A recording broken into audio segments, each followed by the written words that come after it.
Hey everyone, in today's episode, I want to be speaking with Daniel Craig from ProfitCoach. Listen in on the benchmark study and your opportunity for a free one-on-one consultation with his team on your numbers. Listen in.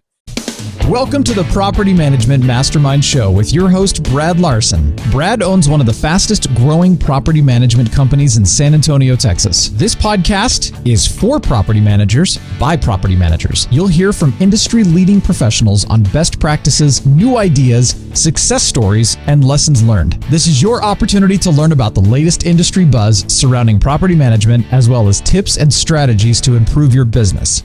Need a repair at 2 a.m.? Easy does it. Easy Repair coordinates maintenance and nothing else, and takes after-hour maintenance calls for property managers, working with your property management software, so you can see exactly what Easy is doing without leaving your own software. From Las Vegas, Nevada, our full-time maintenance coordinators will dispatch your work orders directly with your vendors. Give us a call at 800-488-6032. Or visit our website, easyrepairhotlinellc.com. FindDigs makes your leasing process lightning fast and 100% fraud-proof straight from the applicant's phone. FindDigs not only instantly verifies income by connecting directly to bank accounts without any documents uploaded, but also uses 3D selfies and facial match technology to perform complete fraud-proof bank-grade identity verification, allowing property managers to process applications in under an hour. For more information, check out their website at www.finddigs.com or reach out to Henson at henson@finddigs.com. Welcome everybody to another edition of the Property Management Mastermind Podcast Show. I'm your host, Brad Larson, and today's guest, I'm bringing on Mr. Daniel Craig, and we're going to be talking all kinds of fun stuff about profit management, the NARPM Accounting Standards, and the benchmark study, because this is really important stuff for what we want to do as an industry, to be able to gather that information in, digest it, and apply it to what we want to understand in our industry. So it's really important that we listen to what Daniel Craig's got to say, and we have to participate in some of the things he's going to offer. So without further ado, I want to bring on Daniel, DC, my man, my ping pong nemesis, because he's beaten me handily in ping pong, and it just drives me insane. But the next time, my friend, I will get you somehow. You better bring your $500. You better bring your $500 ping pong paddle. Well, what I'm going to have to do is break one of your arms or something. That's easy math, right? You're probably right. Yeah. So Thanks for having me on, take a baseball bat to the ankle, and I'm going to be a winner on that one. Okay. All kidding aside, so we've had you on before, and you got to give us a few minutes to tell us what you are, what you do, who you are, and all the good stuff, because then we can go from there in this conversation. Go ahead. Yeah, sounds good. Thanks for having me on. So I'm CEO of ProfitCoach, and we came into this industry, specifically the property management industry, in 2017. Ran an accounting company. Before then, we've always had this mission of helping entrepreneurs optimize what they get out of their business by understanding their numbers, knowing where they are, knowing where they want to go, and knowing how to close the gap in terms of maximizing their financial performance. And so we were looking for an industry where we could specialize in 2017, and through a series of events, God guiding us, we landed on property management. And right out of the gate, one of our partners said, you know what, we need to really understand the financial performance of this industry by doing a financial benchmark study. So in 2017, we started the efforts to do a national benchmarking study on our own dime in the property management space. Recruited about 50 companies to give us their data, and we released an initial version of that benchmarking study at a conference in January of 2018. And Brad, I'll never forget, I get off the stage after having done this gut-wrenching exercise of trying to do a benchmarking study with 50 different companies on 50 different chart of accounts, and hoping that I got something of value out of the data. And I'll never forget the very first words out of your mouth after that presentation. You're like, Daniel, you're a blankety blank genius, but your data was pretty much garbage. I don't know if you remember that, Brad. Yeah, I do. I gave you guys a little bit of a frank follow-up, let's say, the upfront, down and dirty, honest, 4-letter word follow-up, because the reason behind that is you guys did mammoth work. I thought it was fantastic, the effort you put into it, but it didn't really give us anything to measure. And so this is where we started to conceive this concept of a NARPM Accounting Standards. Exactly. And so we went to NARPM, we proposed it, they sliced off a budget, and next thing you know, we engaged with your company, and you guys created it. And so it put it into motion. We adopted it right away, and the industry has been slowly adopting it more and more and more, because it's a fantastic guideline, a very good chart of accounts, a very good chart of accounts system, and an operational flow with all the definitions. That was one of the things that I was most upset about, is no definitions were ever put in place. So, for example, what is a vacancy? Oh my God, you and I could spin this round and round. Like, what is a vacancy? We could go 10 different directions. When does a vacancy start? Define it. Is it when they're not paying rent? Is it when no one's living there? I mean, you see where I'm going? We could spin it 10 different ways. That's what the NARPM Accounting Standards attempted to do, was to put those into a definition where everybody would be speaking the same language. It really is a language of numbers.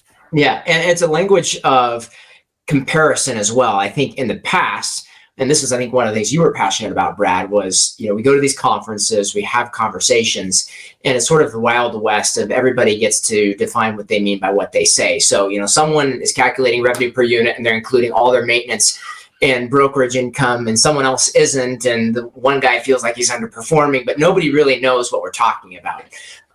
And so I think the language of the NARPM Accounting Standards is a language of comparison to facilitate real meaningful conversations and break people's boxes around what they think is possible. And that's what I think is one of the most powerful things about the NARPM Accounting Standards, and in particular, the benchmarks that are part of the NARPM Accounting Standards, is when you have clear definitions and someone comes to you and says, hey, would you be interested in knowing what 100 other companies are doing out there, and they've got twice as much revenue per unit as you do, and you can trust the data? Then you start to reconceive your notions of what's possible. You do new things in your business, change happens, and the entire bar of financial performance in this industry starts to go up. And that, to me, is what's really exciting about this. Well, for example, let's dive into this just for a second. Revenue per unit, right? So this is why we did this. This is where I'm going, is because you mentioned it earlier, but I wanted to clarify it, because define revenue, right? Revenue equals your management fees, your leasing fees, keep going from there. What you would exclude is the money you get in from the commercial building that you rent. You exclude the car wash business that is, it's tied to your management company. Yeah, that's what is beautiful about this. So define just revenue per unit. Go. Yeah. So, I mean, one of the things that you have to start out with is, how do we define these metrics? And the way that we define them is based off of a standard chart of accounts, okay? And so this is really kind of the heart and soul of when people talk about getting on the NARPM Accounting Standards. What they're talking about largely is getting on a standard chart of accounts, which breaks down and helps you divide out the various divisions of your business. That's really key. Because what we've seen over and over again in this industry is people are doing property management, they're doing maintenance, they're doing brokerage, and inevitably, usually what you find is that one division's propping up another. So the chart of accounts breaks the revenue out into 3 key buckets: property management revenue, maintenance revenue, brokerage revenue. And then inside of property management revenue, we have what we call residential PM income. That doesn't include commercial buildings. That doesn't include short-term. That is revenue derived from residential property management, long-term single-family property management. And so that's revenue. And then we define what we mean by unit. So revenue per unit. Well, we look at units as occupied units. Most companies collect most of their income when a unit is occupied. Some people collect income when it's not occupied, but we have to have a way to compare. So we pick one, which is the most common one, which is people derive revenue when the unit's occupied. So what that means is revenue, which is residential, long-term, single-family property management. We can include multifamily too, but we're mostly focused on single-family, divided by occupied units. Brad, there's my definition. I love it. And that's what we wanted to accomplish, because how can we compare revenue per unit from company A to company B when the definitions vary? Right. And this is the beautiful thing. And I wanted to break it down to a really, grassroots level, just as an example, because people look at it like, well, what do I care about, comparing myself to the left and right? Well, it's very important, because what if you want to buy? What if you want to sell? And you're going to need those numbers to present to a lender and or to present to an acquirer wanting to purchase you.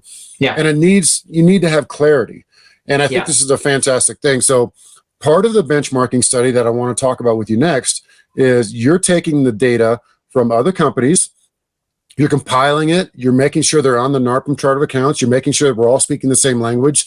And now we're comparing all these different companies to actually come up with an industry normal and potentially actually where there could be some decision points being made.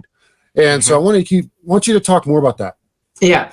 Okay. So let's use the example that we just had. When we did this benchmarking study and we released the NARPM Accounting Standards in 2019, we were working off of a data set from 50 different companies, each of whom were on a separate chart of accounts and booking things in different ways. And so that, while we tried to break things out and clean up the data, and we spent a ton of time, I think we spent about 1,500 hours on the study. So we spent a bunch of time cleaning up the data.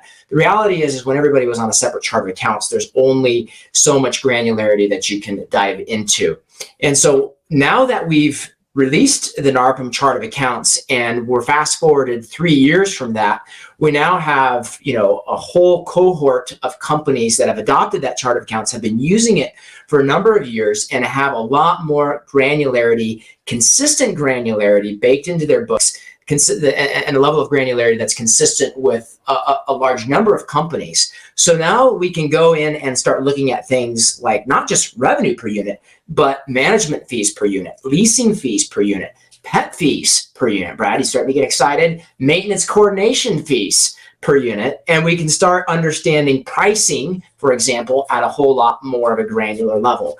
Use another example. We can start looking at labor allocation on a lot more of a granular level. And the first study, we kind of divided between management labor and direct labor. Now we're going to be able to start looking at things like leasing labor, sales labor, and more granularity on labor spend. What about other costs? How much do people spend on rent as a percentage of revenue on average, on technology, on software, on employee benefits, a variety of much more granular insights that we're going to be able to use to benchmark and really dial in financial performance at a much more granular level for property management companies. And I think the thing that's also exciting is we're going to have a broader data set that we can segment and slice and dice in greater ways. So, hey, you want to know how you stack up to companies that are in the 2 to 3 or 2 to 400 unit range? Boom, we can give you that number. What about the 4 to 600 range? Boom, we can give you that number. 6 to 1,000.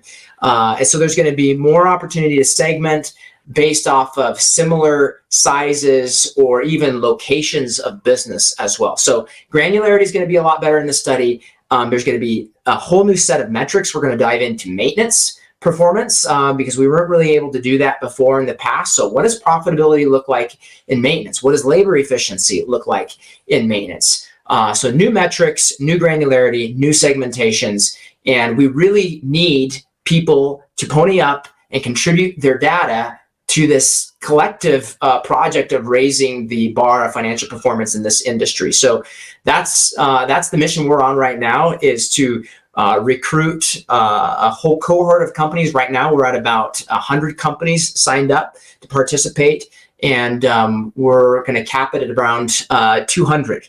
So this is a great opportunity because not only are you going to help contribute to what's going on in the community in terms of this endeavor, but as part of contributing your data, we're going to give you a front row seat on the insights that come out of the data as those are generated, but then also at the end of the study, we're going to sit down with every participant that wants us to and actually show them their financial performance stacked up to the new benchmarks. So participants are going to get a ton of value out of participating in the study, not only by helping develop the benchmarks, but then getting a front row seat on how their numbers stack up to those benchmarks. Well, let's talk through some of this because there's going to be, as I mentioned earlier, some decision points.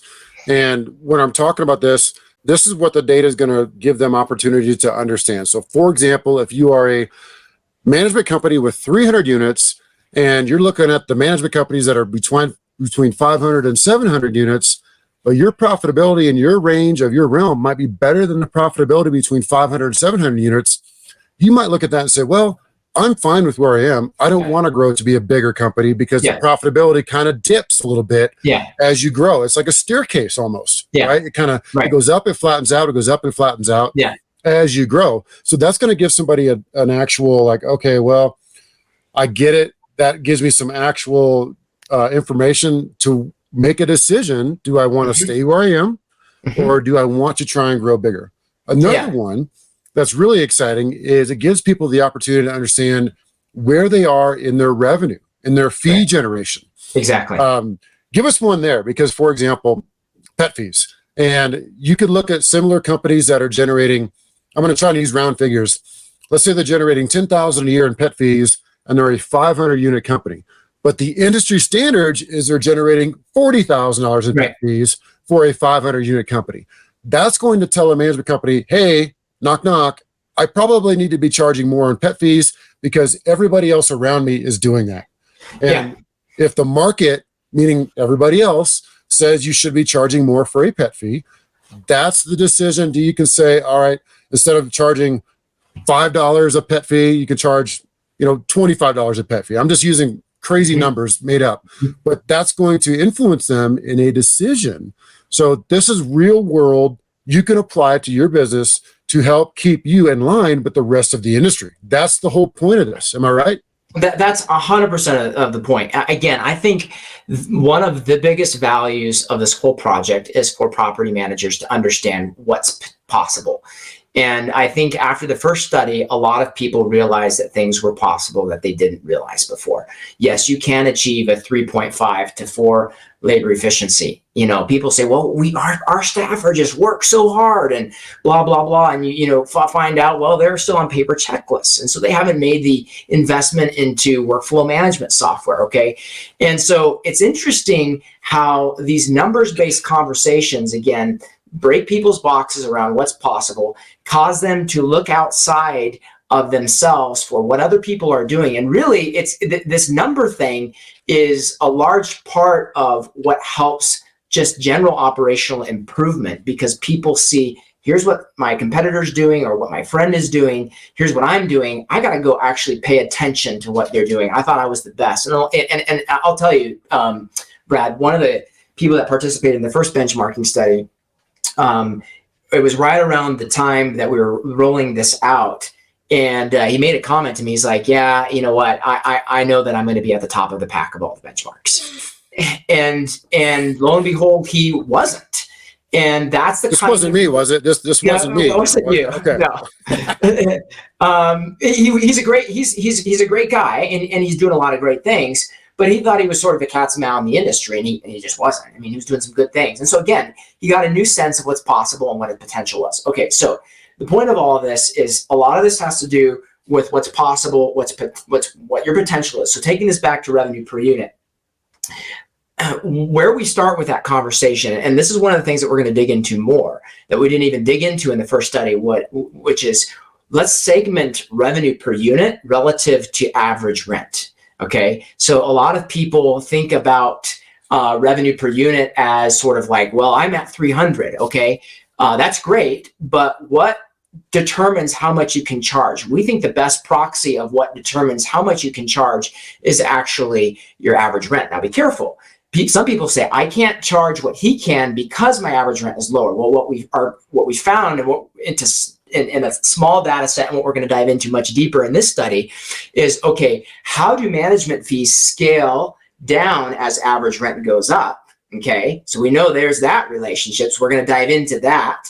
And then what's the structure and relationship of other fees like leasing fees or pet fees related to average rent? So there's some things that are rent dependent, like management fees. Generally speaking, in high rent areas, management fees are lower. In low rent areas, management fees are higher. So we're going to look at some of those nuances and ultimately help people really get clear on here's the range that the people with a similar average rent, here's where the top performers are in your average rent bracket. They're charging somewhere between 15 to 17 or 17 to 20% of average rent and total revenue per unit. And then from there, we can go to the level of what you were talking about, which is, hey, what are the key ingredients of how people are getting up there? pet fees, resident benefits packages, lease renewal fees, tenant renewal fees, et cetera, et cetera, et cetera. So those are the kinds of things that we're going to be able to see and help people get a new sense of what their potential is through this study.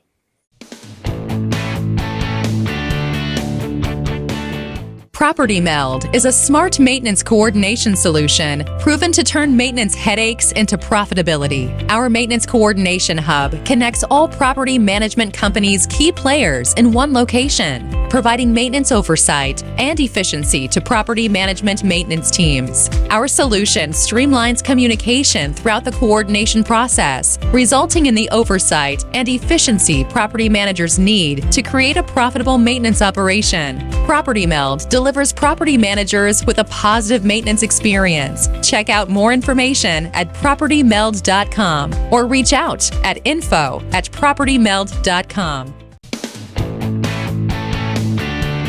Now, a couple things I want to add. We engage your team to do an annual search on RentWorks. Yeah. And so the people that do that, they pay you a little bit of a fee. You can work it out with whatever, but we get a lot of consulting. We get a really deep dive into our numbers, and then we get 2 or 3 follow-up calls from that, or one, I forget. But what you do, which is what I love, I'm trying to make a point, is you take that data from the benchmark study and then you apply it deeply to RentWorks on an annual basis. Because, okay, Brad, you generated, X number of revenue in this one little code of line, again, call it a pet fee, and you generated this X per line, one code. Well, the industry standard is actually lower than that. So you're doing good, right? Yeah. Well, industry standard is less than that. You really probably should consider to bump up your application fee. Right. If you're only charging X per application fee, we're seeing the industry standard is double X and you're charging X. So this is where it can really flesh out and actually pay for itself. Now, having said that, and by the way, Brad, before you move on, that consultation that you were just talking about that we do for you is going to be very similar to what we're going to do for all of the participants in this study. So you don't have to pay to contribute. We value your contribution, and frankly, it's not even going to take that much of your time because our team can do the data extraction. But because we appreciate you participating, the one-on-one deep dive review that Brad was just describing is very similar to what we're going to do for all the participants. Well, you beat me to my question, because what I was going to ask you is how do the participants benefit? Is it going to be a webinar format at the end where you kind of talk to everybody who participates? It'll be one-on-one. Yeah, what we're going to offer for those who want is one-on-one. That's fantastic. That's the reason enough just to throw in your data. And how intrusive is it? Talk me through Sure. like what they got to do to participate in that study. Yeah. So here's what we need. One of the things that is unique about this study compared to really anything else that's done in this industry, or really anything that's been done in the past, not to sound too self-aggrandizing, is that this is not, key phrase, self-reported data. Okay, this is not self-reported data. This is not you going onto a Google form and filling out a bunch of numbers that you may or may not totally know. This is data extracted from the source of record. Okay, and so what that looks like is we're pulling out 2 years worth of financial data, property P&L data and transaction data from your corporate accounting software such as QuickBooks, and then 2 to 3 years worth, depending on how much you have available, because we're trying to do some year-over-year analysis as well, which we didn't do in the first study. But in terms of the data from your property management software, about 2 to 3 years worth of unit data. We're going to be looking at some things like average rent as well, but primarily we're interested in, how many units did you add? How many units did you lose? How many were occupied? Because that's the data that when we layer with the financial data from your QuickBooks, we get those metrics that are unit-based economics. So it's not just revenue, but it's revenue per unit, for example. Okay, so that's the data that we need. And it's actually pretty sophisticated, the way that we analyze that data. Like, for example, in terms of reviewing the level of data integrity in this study is super high. So we're not just looking at a P&L, but we're reviewing at a high level the underlying transactions in your P&L so we can make sure that the data is clean. The point I'm making is that there are a number of reports that we need from both softwares in order to do this.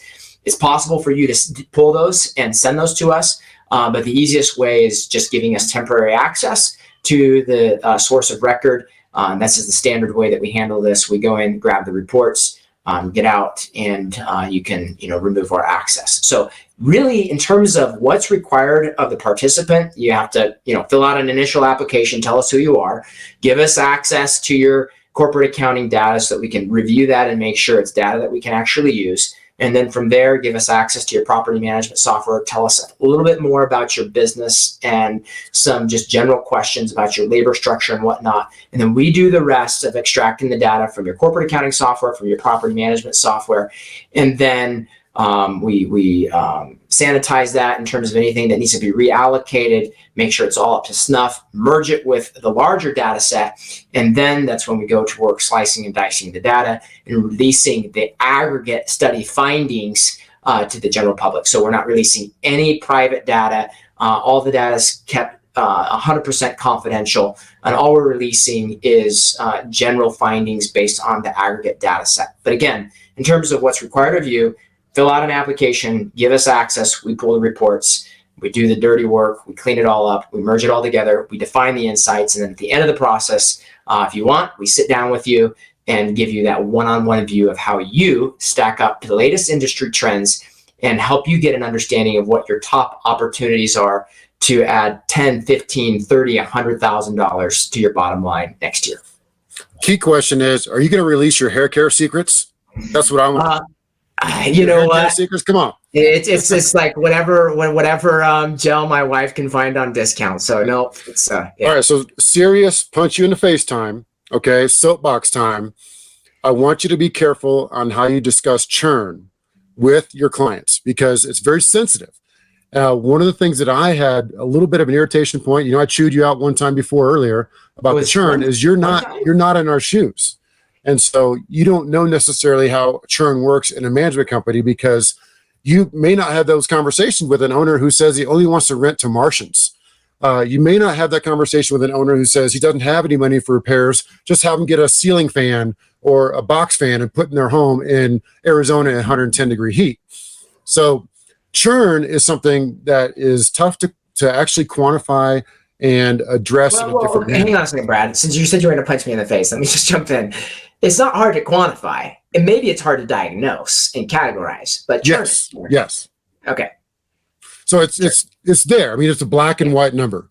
Yeah. Units in, units out. Yeah. But for any advisor outside of the management company that's actually doing it to say, well, your churn sucked this year because you suck. Sure. That is offensive. Is that what I told you? No, you didn't. No. See, we're having a good time with it, but you understand, we got killed with sales. When you and I talked 6 months ago or a year ago, whatever, not about 6 months ago, Brad, your churn was like, what were we at? 28% or something stupid. Yeah. Well, it's the hot sales market. Sure. And it's almost like we have to get defensive. And it's not you. It's just the data. So, you just said it like a matter of fact, blanket, like black and white. Well, your churn was 28%. And, me being an emotional wreck, like, we had a bunch of sales. It wasn't my fault, Right. And so it's just a fun little tidbit to tease each other on. Sure. And now what we really need, and Brad, I think I actually got this concept from you, is the ability to segment churn into good, neutral, and bad churn. That's right. We do. And unfortunately, none of the property management softwares make this straightforward. Mm-hmm. And so that being said, that's what we really need to do. I don't think that's really going to be something that we can totally do in this study. However, here's what we can do. We can still compare churn across the country or in similar markets in a certain time period and ask the question, why did some companies experience 35% churn, whereas other companies experience only 15 or 20% churn in the same market, for example? So that's good data. That's good. Those are the kind of comparison points that we can use to have a more meaningful conversation. Because here's the thing, I've never met a property manager that ever had any customer service issues. Okay. All the churn that they experience is a result of the market. It's all the hot sales market. Okay. Yeah. I'm being facetious, but at some point we just got to look in the mirror and say, okay, now I actually might be responsible for some of this churn. And one of the ways we can sort of get into that is by saying, well, what are other companies experiencing in a similar market? Yeah, and some of the things we do to combat that is we try to do outgoing surveys. We segment that into good, neutral, bad losses. Like a bad loss is they fire us because we screwed up. A neutral loss is they move back into a home. Sure. A good loss is like we sell their home, right? Yeah. So some of those good losses are good because you potentially capture the sale. But yeah, obviously the bad losses, if you're racking up 5-10% for bad losses because they fire you, there's some issues that you got to address. Yeah. What I want to talk about next is your next project after the benchmarking study, or kind of during the benchmarking study, is we're working on the National Accounting Standards certification, the NASC. So kind of give me the background of that, and let's kick that around a bit. Yeah. So again, Brad, I think this was something that you brought to the table. And the idea here is that for those companies who have adopted the NARPM Accounting Standards, they're operating in general at a higher level of financial performance and financial integrity in many cases than companies who have not adopted those standards. And again, what are the NARPM Accounting Standards? It's a standard chart of accounts. It's a standard set of metrics and benchmarks, and it's also a standard set of financial controls best practices in terms of how you handle both your trust funds and your corporate funds. And so the point here is that there's a lot of value in adopting these, and for companies that do adopt them and do comply with the standards outlined in the NARPM Accounting Standards, they're operating most likely at a higher level of financial integrity than other property management companies. And that needs to be observed and valued and designated so that that value can then be sold or at least represented to their clients. And so that's what the NARPM Accounting Standards certification is all about. It's about the ability for property management entrepreneurs to demonstrate to prospects, clients, and the wider industry an enhanced level of knowledge, skill, and professionalism within their business around their financial practices. And so that's going to involve a certification course, a certification exam, certain verifications that have to be defined about their business, and then a certification, a designation that can then be represented again to prospects and clients on their website, in their marketing, and their branding about the level of financial integrity that they have in their business as a result of this designation. Yeah, this is one of those things that we proposed in the beginning when we first initiated the NARPM Accounting Standards was at some point, let's work up a designation. Let's work up a certification. And it kind of falls in the same lines of the CRMC, which is the Certified Residential Management Company certification through NARPM, which is a fantastic certification if you can get it. Even if you don't even have a designation at all, you can get the CRMC booklet. And that's your playbook for running a good management company. It really is a well-read document. So I think that's kind of what we were trying to model it after, in addition to the fact of rewarding the companies that went on to the NARPM Accounting Standards, rewarding them for going through the certification process, and giving them a big red sticker that's going to go on their website, right? Giving them a marketing leg up from their competition to say, no, we are NASC certified, NARPM Accounting Standards certified. And so it's a really good marketing piece for them to help build their business. In the same line, helping them run their business very well, more efficient, because they're using those accounting practices that need to be implemented, because we are money managers. That's what we do. We're money managers. Yeah. Kind of to this point, Brad, I was just talking with someone who does acquisition evaluations for probably one of the most significant acquirers in our industry right now. So she's the one that's looking at the books and the trust accounts and the financials of companies that her company is looking to acquire. And I was just on the phone with her yesterday, and she's like, Daniel, you would not believe, like, there are so many people that still need to get on this financial bandwagon in terms of the NARPM Accounting Standards and proper handling of other people's money. It is the Wild West. It's terrible. She's like, you know what? It's crazy. There are big names in this industry who are just out to lunch on this issue. And so she didn't tell me who those big names are. If she did, I wouldn't divulge them on this podcast. But the point is, there's a lot of opportunity to up our game. We are managing millions of dollars of other people's money. and we need to follow certain best practices. Those best practices are outlined in the NARPM Accounting Standards. And if you are following those, which you should be, then you should be getting some kudos for that so that you can demonstrate the integrity of your company versus the property management company down the line. And I think that's what this project is about. That's exactly what it is. And so give us an update on working with the NARPM Designation Committee to kind of where you are with the timeline to potentially see this NASC be implemented. Yeah, we're very early stage. Frankly, NARPM just signed off on this proposal. I think it was the beginning of this month. So we're very early stage, but the designation committee has looked at what's been proposed, and they're very excited about the elements and ingredients of this. And so it has the full support of the NARPM board, the NARPM finance committee, and the NARPM designation committee. And as we get towards the latter end of the year, we're going to be working on the release of this. The 2022 NARPM Financial Benchmark Study is set to release at NARPM National in October, and we expect the NARPM Accounting Standards certification to release somewhere in the fall of 2022 as well. That's fantastic.